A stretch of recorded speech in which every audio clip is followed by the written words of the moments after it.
Hello, Pro Ager. Have you ever wondered what might happen if we stopped pushing our emotions aside and started listening to what they have to teach us?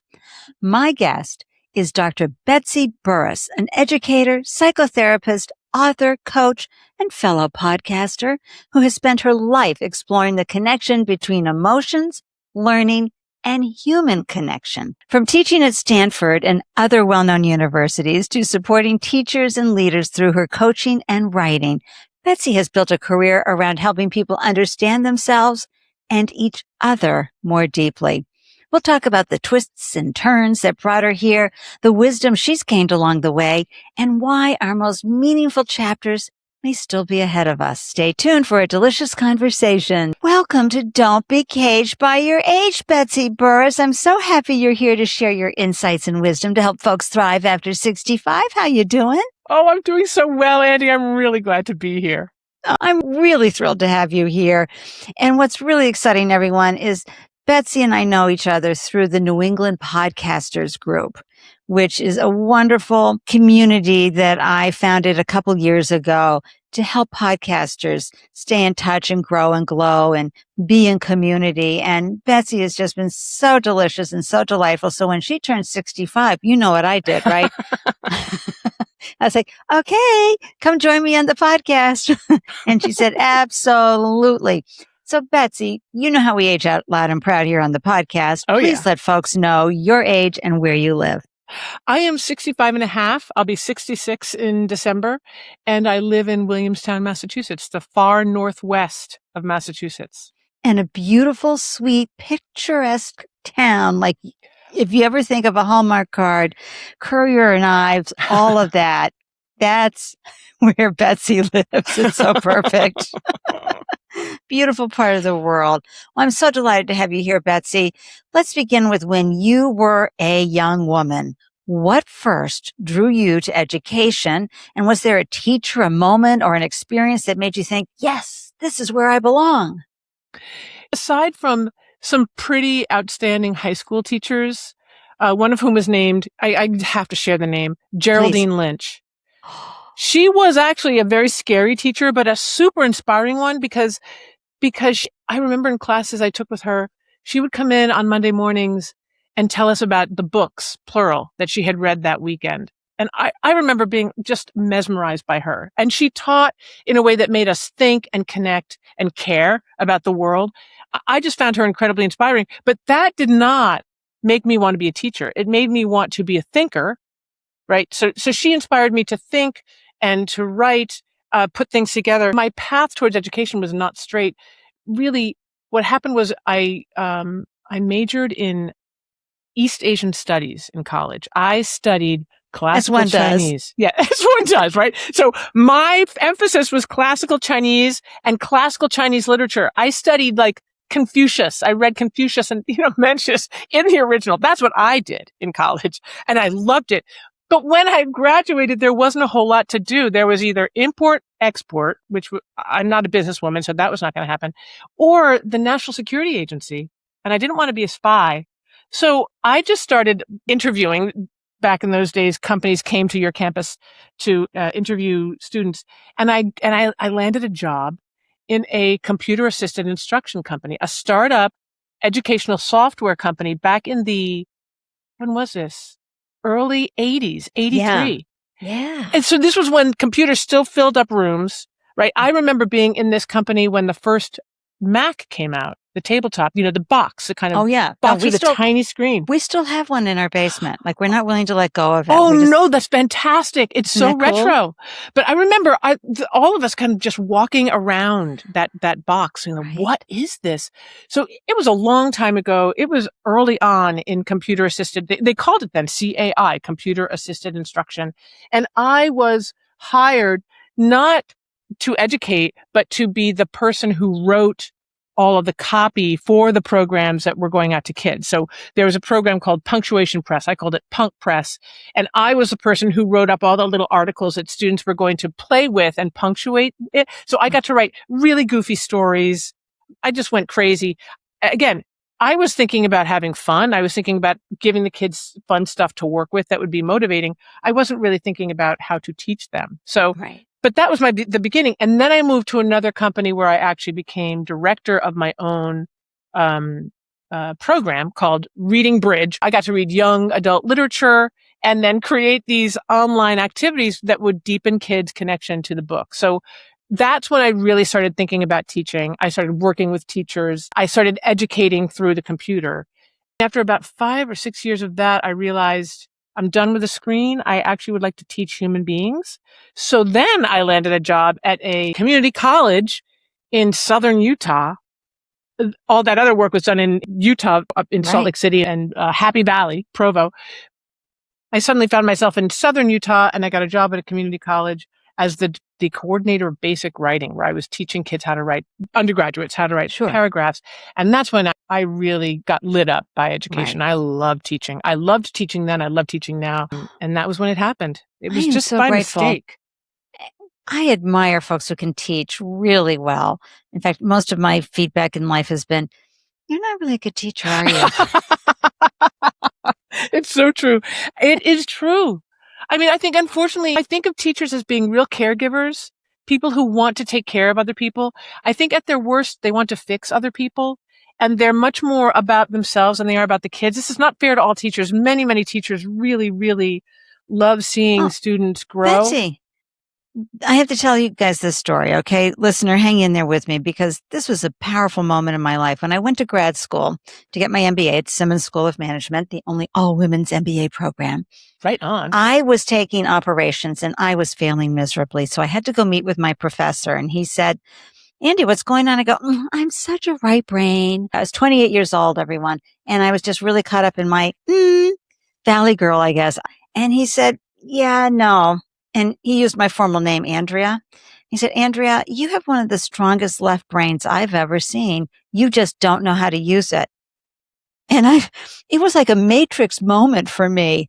So talk about how a profound moment that a teacher can have and an impact they can have. I went like a robot. Wow. And next thing I knew, you're right. I am a smarty pants left brain thinker. Just look at all the evidence. How did I get off on the wrong path? Yeah.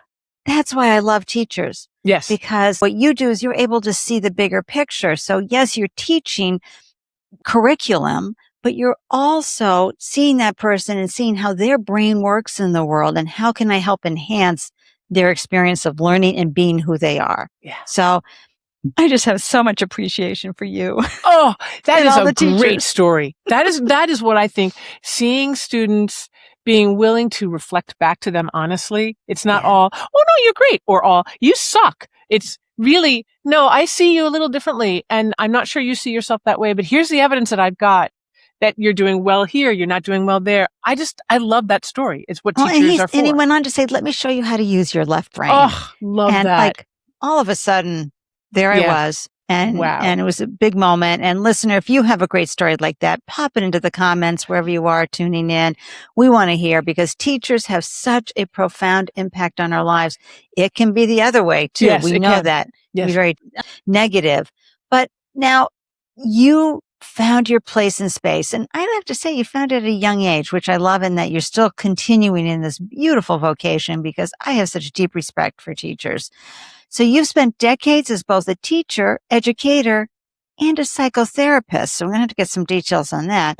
Most people would see those as two completely different careers, but you saw something everyone else was missing. So when did you realize that emotions, not curriculum, might be the key to helping teachers thrive? And I love that you were focusing on the teacher. Yes. Yes. It started happening in graduate school, in my doctoral program in education. This is weird. I was selected to run what is called the Stanford Teacher Education Program, STEP. It's a really well-known and well-respected teacher education program at Stanford University. I was asked to run it for a year as an interim director in my third year of graduate study, because it was in crisis and they just needed someone to hold on to it for a minute. And while I was there, I had been supervising student teachers. I knew that student teaching was hard work and stressful work. But as the director of the program, I became the target, a ton of stress in the student body. They were cruel. In they what were form? Vicious. Well, in this particular case, they accused me of racism repeatedly, which is not in itself a bad thing because I'm a white woman raised in a racist society. So I am racist. I'm also anti-racism. And I did all that I could to be fair and open and equitable and to take care of each student. But those kinds of accusations just went nowhere. There was no recourse. There was no growth There's no defense. There was no defense, and there still isn't. And so any work that I did to try to repair or improve that student situation, whatever it was never acknowledged. They were just devoted to tearing me down. There was a time that I had a final assessment. I was teaching a seminar for the entire class, and many students decided to boycott their final assessment, which was a presentation. They were giving presentations. It was like a big kind of conference that I'd organized for them. And instead they went and did a protest in the auditorium, and the dean of the School of Education went and listened to them. It was a real shit show, actually. It was those the two words wrong were thing. what were popping in my head. What a Yeah. shit show for you. Yeah, it was a shit show. And they made T-shirts for the class, but didn't give me one. I mean, it was just like all this mean, just such mean. And of course, I was in my early 30s, mid 30s, and I had to do a lot of work to kind of tolerate this kind of treatment. But that's when I realized that student teaching is incredibly stressful. Yes. My advisors at Stanford were like, Betsy, get out of here. Just go to conferences. Just get through the last half of this year. And I did a workshop that I called Teacher Training as Therapy. With the first time I'd ever mentioned, there's a lot of emotion flying out there, and those students are not managing it necessarily. It's overwhelming them, as stress will do, and they can take it out inappropriately. I don't even think I talked about my experience, but I was talking more about the student teaching experience. It is really emotional, and the students go into classrooms, other people's classrooms, try to do their job in a teacher's classroom where the teacher herself or himself could be envious or have boundary issues, and not to mention the students who are acting out and testing the student teacher. It's a crazy situation. So that's when I really realized it. And I had other experiences like that in other administrative positions that I held as I proceeded in my career. And it was after some bad experiences at Bennington College, where I also was a director of a teacher education program, that I thought, I got to quit. I'm quitting. This place is crazy. This is crazy. I'm done. And I took a year off. And within a couple months of taking a year off, I thought, I want to be a therapist of teachers, because there's so much emotion here, and relationships are crucial, and we're not focusing, not just, and Ande, this is another thing. It's not just relationships with people. It's also relationships with content. So curriculum is involved in my work. Curriculum is crucial, but it's really about a teacher's helping students forge relationships with that curriculum, and to take advantage of the fact that some kids hate what they're studying. Well, let's work with that. Let's work with your hatred. That's great. At least you're feeling something. So it's really about relationships in all kinds of dimensions. Oh my gosh. It's pretty clear to me that that's crucial to teaching and learning. And listener, isn't it interesting how life will give us a really tough wound, like what Betsy's just talking about, in order for us to find our brilliance? Now, I know that sounds a little woo-woo, but it's how we find where we need to be in the world. And when we can step back and be an observer and not the victim, we have an opportunity to not just grow, but also go, you know what? Just like Betsy said, this is where I want to be. And wow, isn't it great? I had all that training and all that experience and all that BS that led me to this point where I go, now that is what I can sink my teeth into. Yeah. So all of a sudden we're able to sort of reframe our wounds as our brilliance and our good fortune, because it led us to go somewhere else. In my case, it was entrepreneurship. I could never fit into any organization I was in. There was always some kerfuffle that would happen. And so I love that happened for you, Betsy, because we needed you there to help teachers be teachers, their whole teacher, and not be destroyed by being a teacher. And so how did you become a psychotherapist in all of this? Because you'd been in education all along. Did you get your degree in psychotherapy? Talk to us about how you went into the process of stepping into this side of your career. Well, it was that year that I took off when I was just so burned out and devastated that I thought, okay, I want to be a therapist of teachers. So I applied to Smith College and had to convince them that, as you're saying, wait, I think at one point I sent in my application and I think someone called me and said, wait, are you sure? Like, did you read this right? This is a social work school, a social work program. And I'm like, yes, this is why it's really valuable. So they accepted me, thank goodness. And I love that program because it's very psychoanalytic theory heavy. And so that whole year, the rest of that year that I had off before I started at Smith, I was reading psychoanalytic theory. I was reading, which is what for those of us, it's like Freud. I wasn't reading Freud per se. But I was reading a lot of Winnicott. Winnicott is my man. I love D.W. Winnicott. He's an object relations therapist. But I was reading a lot of other people, Jessica Benjamin, and textbooks, and just everything I could get my hands on. And I realized I loved psychoanalytic theory, which also dovetailed with the theory that drove my dissertation work at Stanford, which is called enactivism. It's basically systems theory, living systems theory is what enactivism is a branch of. So the two theories that I discovered I adored really dovetailed and have totally informed my work. But that's what happened. I realized I want to be a therapist of teachers, which means I've got to become a therapist, which means I've got to apply to a program, which I did do, and then just went from there. Yeah. Oh, I love that. So what I love too about your work is that it asks teachers to do something many of us are taught not to do, to pay attention to our emotions instead of pushing them aside. Was there a time in your own life when you had to learn that lesson yourself? I know you just came off that grueling experience with those institutions, but maybe there was an earlier time too that you were like, yeah, you know what?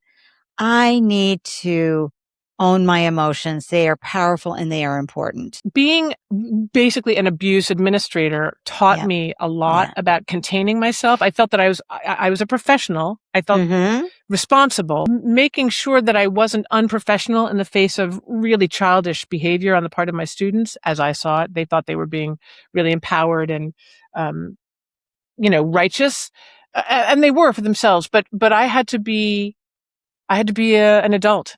I had to be the adult in the room. So I think that helped. Unfortunately, I think what I had to learn more was probably letting my hard emotions play a role in my life. I think for most of my life, I've been very good at being joyful or friendly, or I tended to play a subordinate role in relationships. So I was pretty good at just not feeling what I was feeling, but being more reaching out to others, taking care of others, making sure others are okay.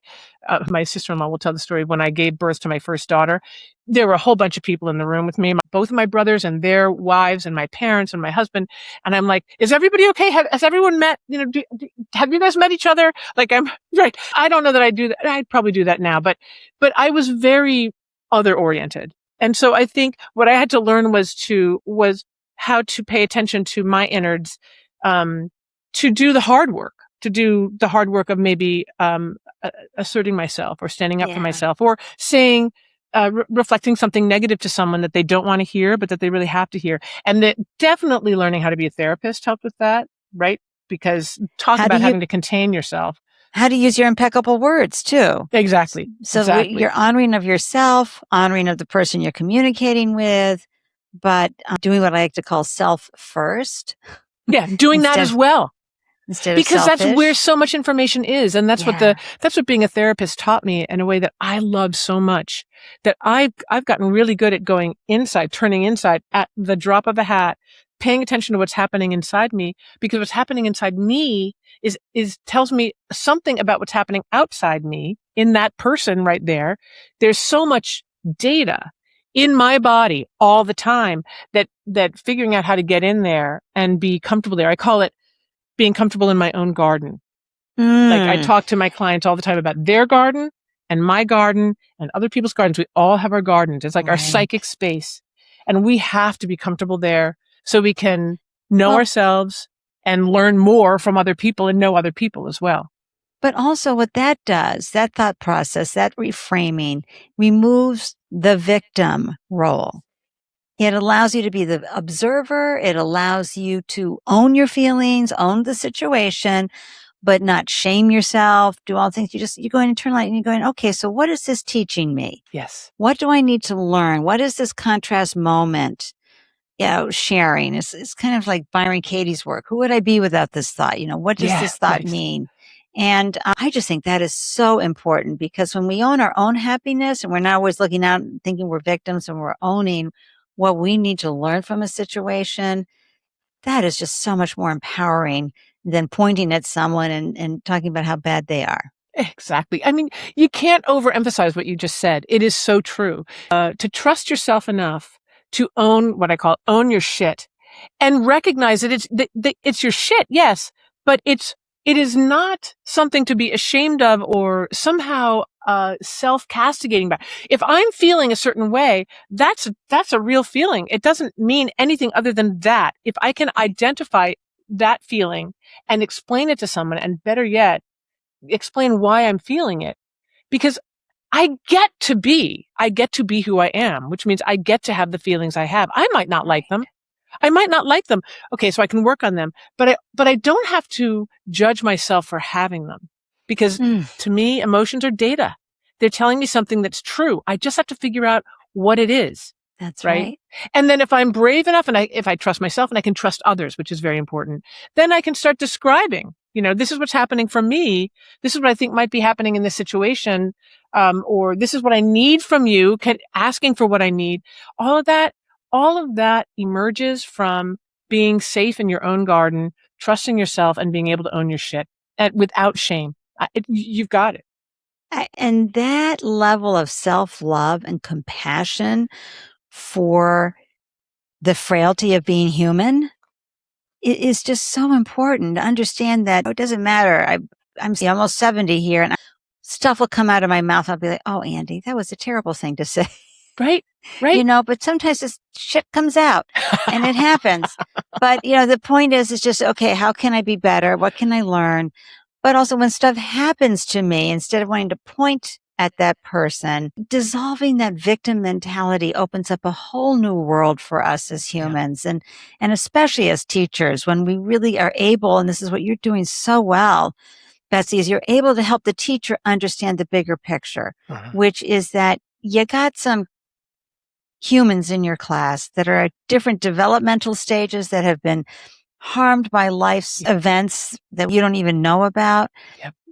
But you don't have to take that on. If you're working on your own, you can just see it for what it is. It's being able to be the observer instead of the victim, because once you shift out of the victim role, life gets so much easier, right, Betsy?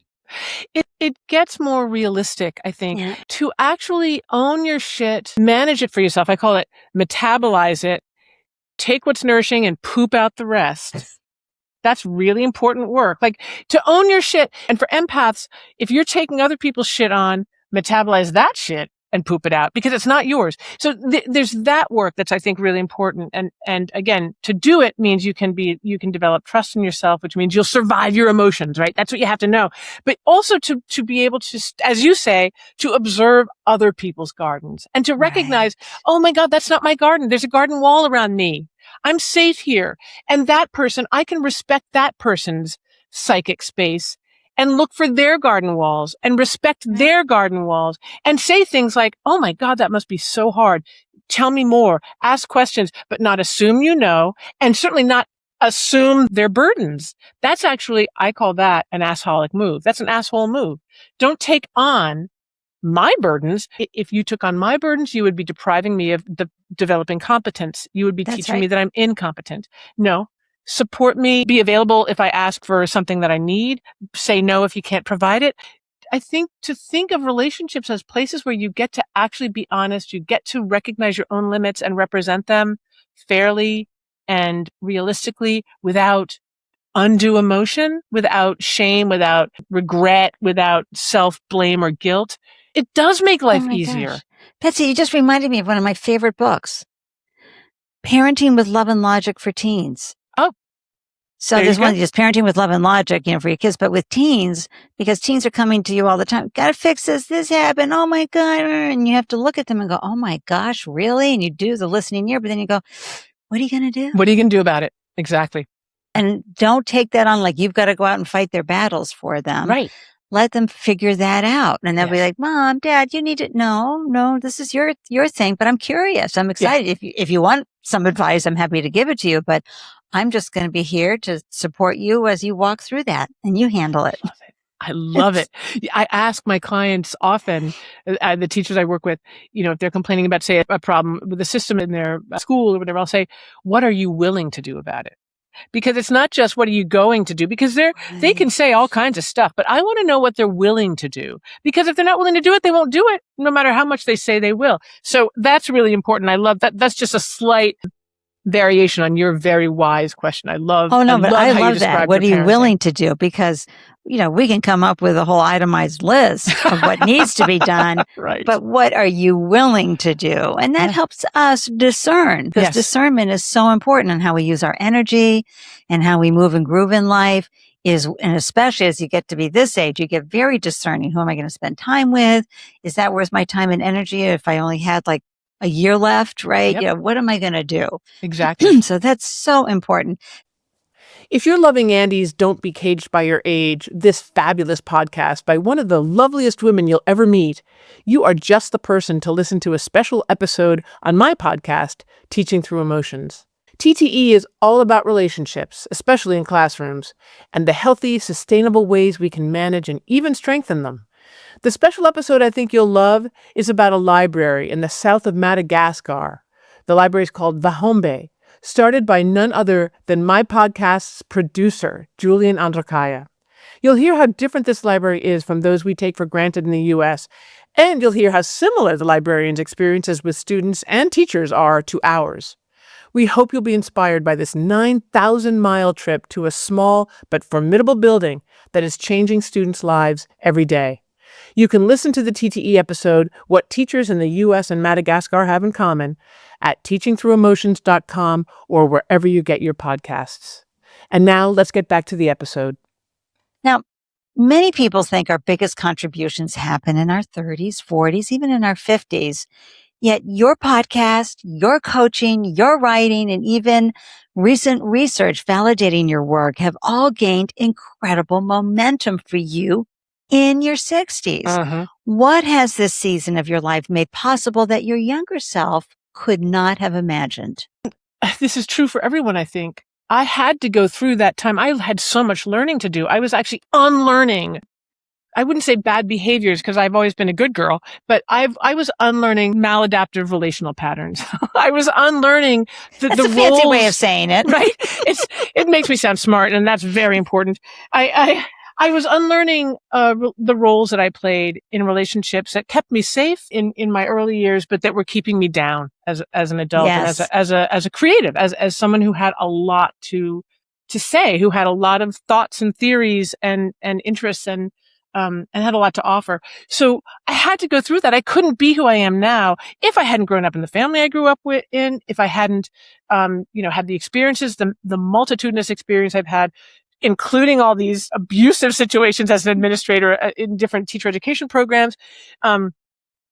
If I didn't have those wounds, as you put it, to heal from, and if I didn't have the wherewithal, if I didn't have the therapeutic support, I've been in therapy for a long time, and if I didn't have the kind of, I guess, desire and hope. I believed in myself. I wanted to get better. I believed I could get better. Everything I've gone after in life, Betsy, has been because I wanted to not just solve that problem, I had hope. So I had insomnia for 40 years, listener. 40 years. And I can't tell you the thousands of dollars I spent in how to fix that, right? And it was all trauma-based. Wow. But it was finally a gentleman here in Boston, a Dr. Zhao, who takes care of folks at Dana-Farber, which is a wonderful cancer institution that we have here in Boston. I heard about him. I did my 15-minute free consultation. He was the first person to explain insomnia to me and what I thought it was, which was a groove in the brain that won't stop, has nothing to do with the trauma, nothing to do with what I drink, eat, do, anything. And then he went on to fix it in me within 4 sessions.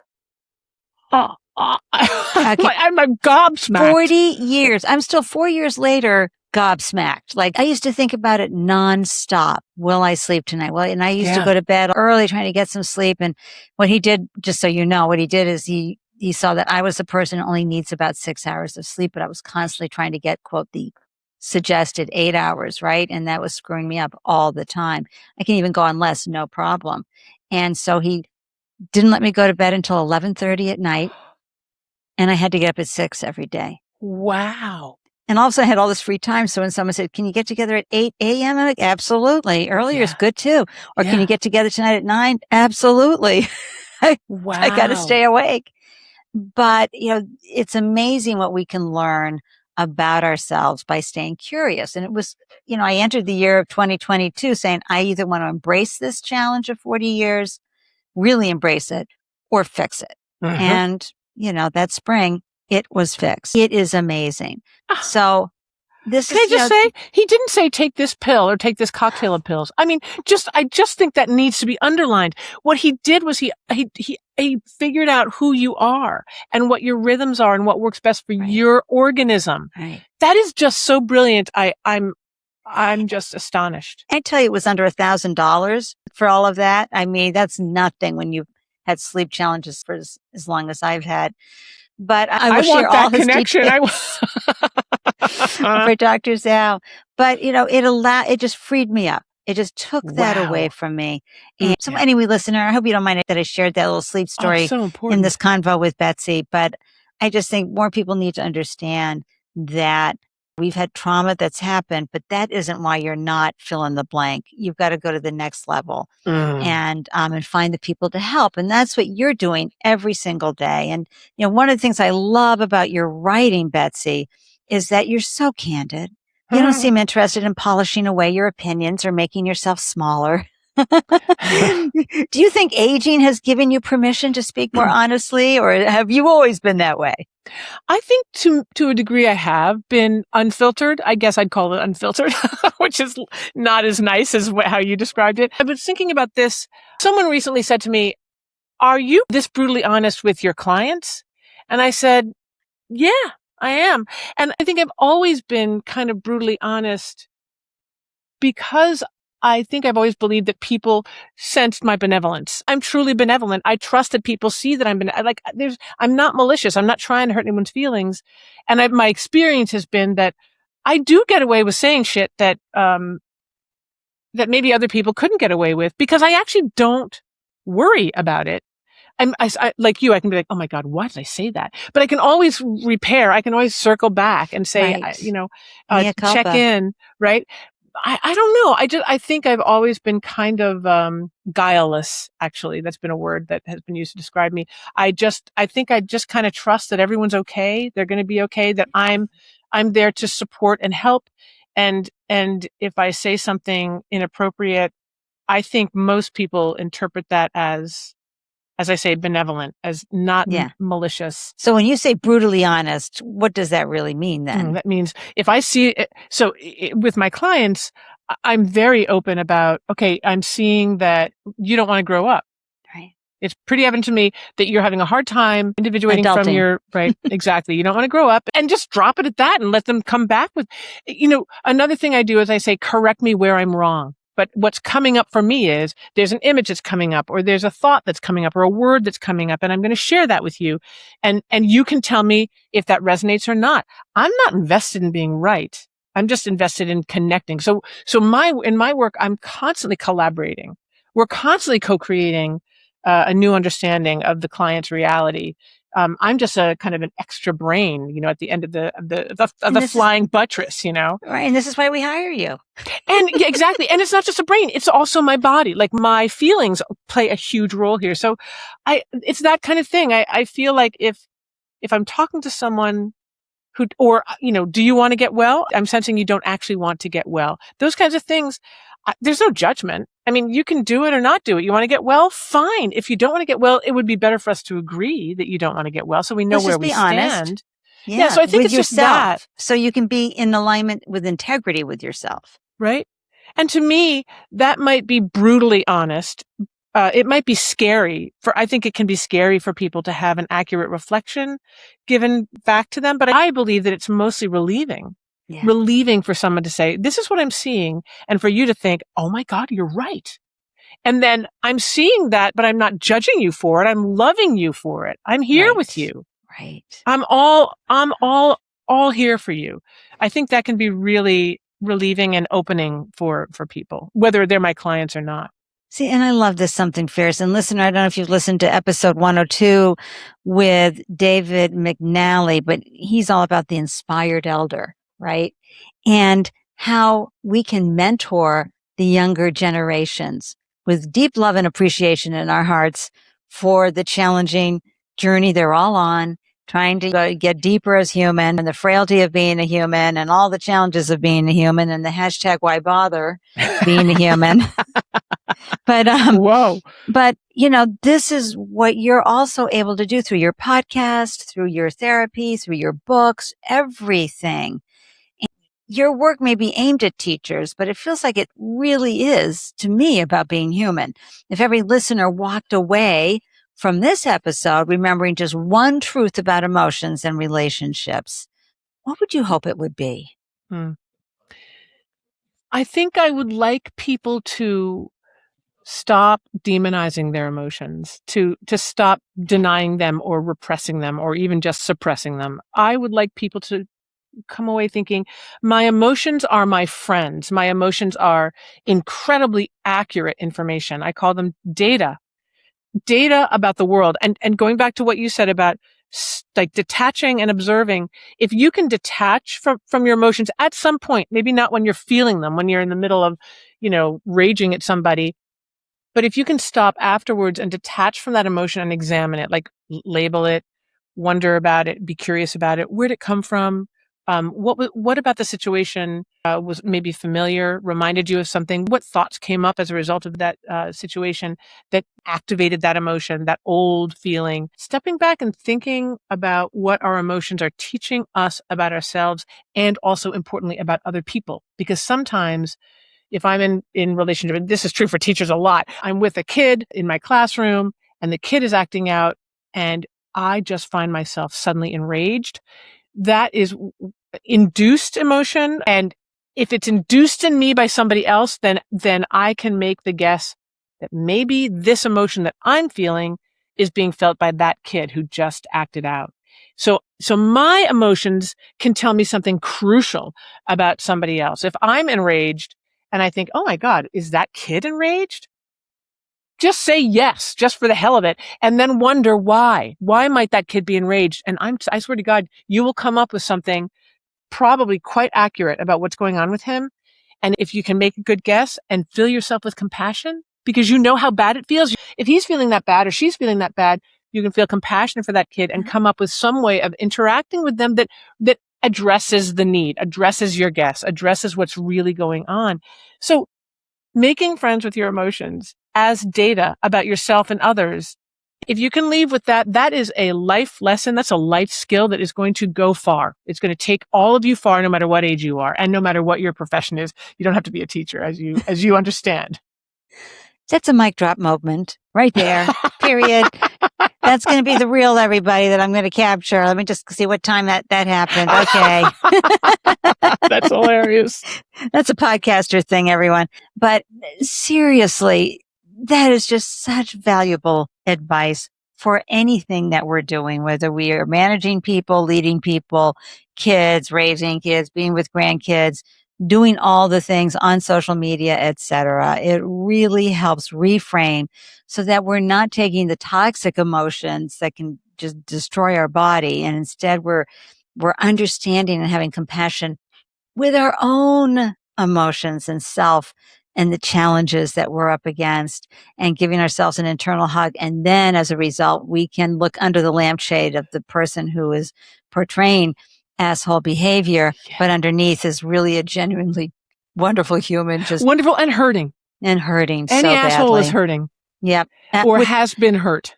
Which leads me to a book you are now shopping out there with publishers, which is Saving the World One Asshole at a Time. Of course, it'll be one beep at a time. Right. Tell us a little bit about that. That's so exciting, Betsy. I've been working on this for years. It's a book that is taking the work that I do with teachers out to the general world, because obviously the work you perceived, Ande, so astutely, the work I do with teachers is I could do that work with anybody. It's real and good for anybody. I just happen to love teachers and teaching. So that's where I'm staying. I don't really want to go into businesses or maybe nonprofits because I care about nonprofits too. But as someone I worked with put it, it's actually in my book proposal. This is my attempt to make the whole world my client, but to do it in a way that doesn't take a whole lot more time for you. Like I don't have that many hours in a day, but it's a book that actually shares some basic steps for how to manage really bad behavior. Including getting in your garden. That's the first step. Get in your fucking garden and deal with yourself. Own your shit. And then figure out what you're experiencing might be telling you about the other person. Get to compassion. And then we move on to gathering data, making good guesses. And then based on your good guess, that is a data-based guess, try an experiment. So they're basic steps. And then the book, I think what most people will like is that there's a bit of a taxonomy of assholes. I have 5 different categories of assholes and then all these subcategories underneath them. So if you know an asshole, you can try to find which one it is. And I have stories and I show through the stories how to do those 3 steps, how to take those 3 steps, how to get in your garden with this story, how to gather data with this story, how to come up with an experiment with this story. And because they're all based on true stories, often I can tell the true denouement, the true how it ended up. And this is how you can bring humor to a situation, how life can just ease up because you realize that the assholes in your life are assholes for a reason. Yes. As you are an asshole for a reason. Exactly. I mean, our assholes behavior can be triggered just as easily and just as quickly. And that's what the quote powers that be want us to be going after each other instead of going, I understand. I can see a reflection here of myself in some ways, or this is just how they've been conditioned. Or as I have also come to believe, there are just some people who you have to put in that bucket of they just don't care about you and other people. And that's okay too. So you can love them from a distance, but let them keep moving. Right, exactly. You make your choices about who you're going to engage with, right? That you don't have to be best friends with a narcissist, but there are ways of managing narcissists and protecting yourself and staying in your garden and honoring yourself. Yeah, that's what the book is about. It's, I love that. It's so true. The last chapter is about me as an asshole. It's, the asshole within.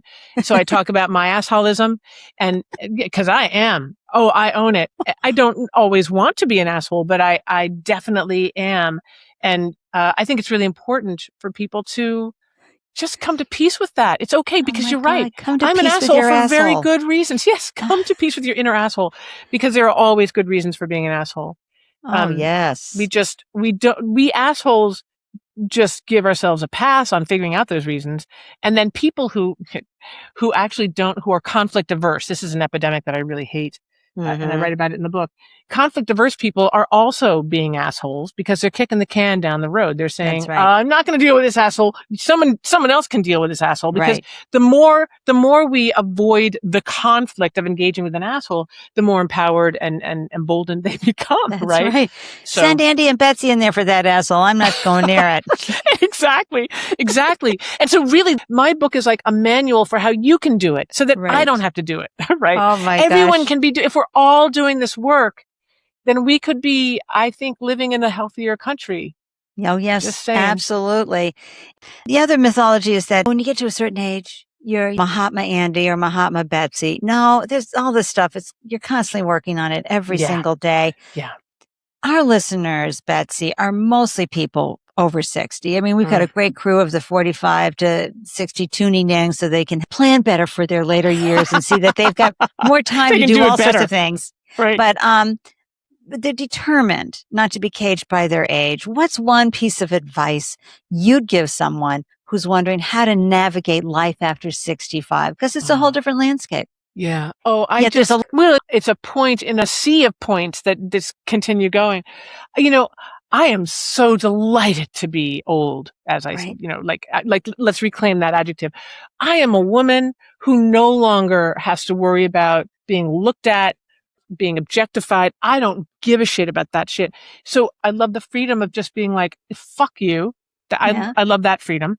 And I don't know. Or don't mistake me for someone who gives a shit. Exactly. And I really hope that people 65 and older decide to be wise. Because, and what I mean by that is not just because you're 65 or older, you are wise. No.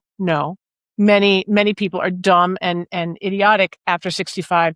I mean, spending time thinking about experiences, working through them, reframing them, gaining perspective on the roles that these experiences played in your life, these negative experiences or these things that you might be ashamed of, doing the work, metabolizing, as I say, so that you can be learning from your own experience and not just acting wise, but being wise because you've done the work and learned the shit you had to learn.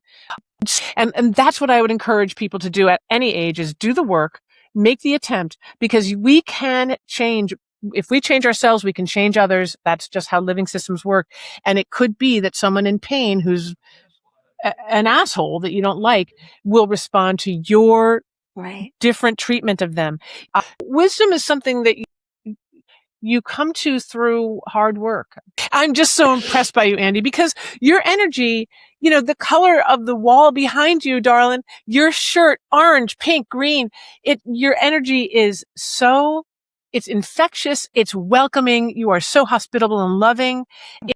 Betsy, I know you from, sharing the New England Podcasters Group with you and listening to your podcasts. Really enjoying how you help teachers, and you just talk about everything teachers go through, and you're so honoring and yet so practical in how you're helping teachers evolve and become their best selves, and where they can feel like they're completely contributing without depleting themselves. I mean, it's just, your work is just so important because teachers are the greatest gifts in our lives. Yes. Always. Please let folks know how they can follow you, connect you, hug you with you, and buy from you and work with you and all of those things. Well, you can get in touch with me directly at Betsy@teachingthroughemotions.com. Through is the long version, not THRU. And Betsy is BETSY. You can follow me on my Substack, which is Teaching Through Emotions. My Substack has blogs that I write. The podcast is published there. Bonus episodes. It's been a busy summer. I think that's about it. You can buy my book there. I have a book called The Feeling of Teaching. I haven't yet published Saving the World One Asshole at a Time. I'm hopeful. Everyone, please, send good thoughts up to the publishing world, to the publishing ether. And there's merch there if you want a t-shirt or a mug saying, stay in your effing garden, for example. So yeah. And if you want to talk to me or you have questions or concerns, just email me or leave a comment on Ande's page. And yeah, I'm here. All the details will be there, listener, in the show notes, and how you can connect with Betsy everywhere she glows. Listener, here's what Betsy reminds us about, which is that life isn't about avoiding difficult emotions. It's about learning to listen to them, and that when we do, we become better teachers, better partners, better friends, and perhaps most importantly, kinder to ourselves. If today's conversation resonated with you, I'd love for you to share this episode with someone who could use Betsy's wisdom. And if you're enjoying Don't Be Caged by Your Age, please follow the show, leave a review, and help us spread the message that getting older isn't about fading into the background. It's about stepping more fully into who we were always meant to be. Thank you so much, Betsy, for joining me for this outstanding and oh so delicious conversation. I'm truly grateful for you. Oh, I am so grateful for you. Thank you for having me on. Listener, until next time, remember, don't shrink with age. Take center stage. Own who you are and love who you are from the inside out. Waving from Boston and wishing you a delicious day everywhere you glow. Cheers, everyone. And thank you again, Betsy. Oh, thank you, Ande. Listeners, I'm so grateful you carved out time to tune in and grab the gems from this delicious conversation. Be sure to hop on over to Don't Be Caged by Your Age on LinkedIn or Instagram to share your thoughts about ageism and unretirement. Because in this space, your age doesn't define you, it refines you. If you are inspired by a story you hear, it would mean the world to me if you would subscribe, share, rate, and review the podcast. To receive an alert whenever a new show is posted, please join the Don't Be Caged by Your Age newsletter. Every month, you'll receive links to the podcast and helpful resources for creating possibilities for your unretirement days. Thank you for tuning in. I am so excited to hear how you found ways to thrive after 65. Waving from Boston, cheers.